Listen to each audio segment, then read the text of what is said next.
Məmsəbov, ağlım başıma geldi. Niye dinmirsən? Pişik.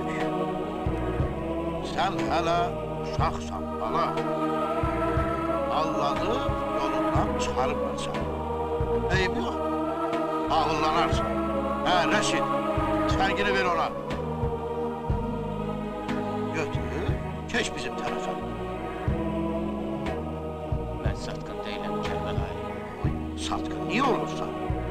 Əvvəl səhl eləmsən, ha? İndi başa düşürsən ki, yaxşı iş görmürsən. Mən də səni öldürmürəm, başlayıram. Ha?